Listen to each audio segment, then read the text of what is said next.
27. A Life in Crisis. The next 6 months crashed over my life like a relentless tempest, threatening to sink my ship. Christy served as a beacon of hope, offering temporary respite. She astutely observed that since my return from the Netherlands and the loss of my topaz stone, my life resembled a dam draining with minimal replenishment. The resources were dwindling with little to replenish them.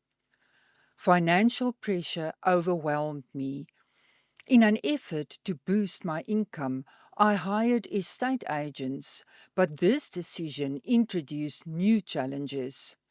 Henny's involvement as transferring attorney in their transactions triggered a trail of destruction, sparking emotional turmoil and upset.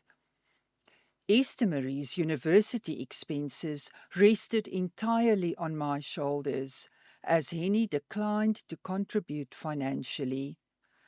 As a result, I struggled to make ends meet, constantly feeling drained. My jacuzzi sessions became a vital sanctuary, providing fleeting moments of respite. Since January, Gurik and I had no contact. Although his departure brought relief from one less challenge, I couldn't shake off the lingering concern for his well-being and future.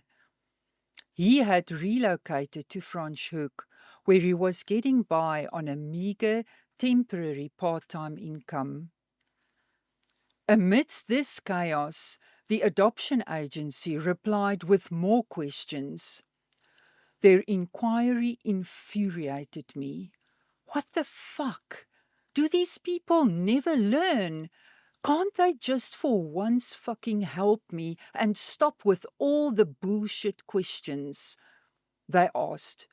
What do you mean you want to know more about your birth mother? Do you simply want to know more about her history and whereabouts, or do you actually want to reunite with her? Do you want to reunite with your father? If you do wish to reunite, have you gone for counseling? My response was visceral. Blah, blah, blah. Same old, same fucking story. I dismissed the email, ignoring social worker Martie Boyce's subsequent calls. I couldn't handle any more stress. My circle of valued friends, Christy, meditations, jacuzzi, and sense of humor carried me through. In July, I escaped to a remote forest cabin outside George for a brief solitude. No distractions allowed. The silence was agonizing, as I feared confronting my inner voice. It might tell me to take charge of my emotional well-being and set boundaries.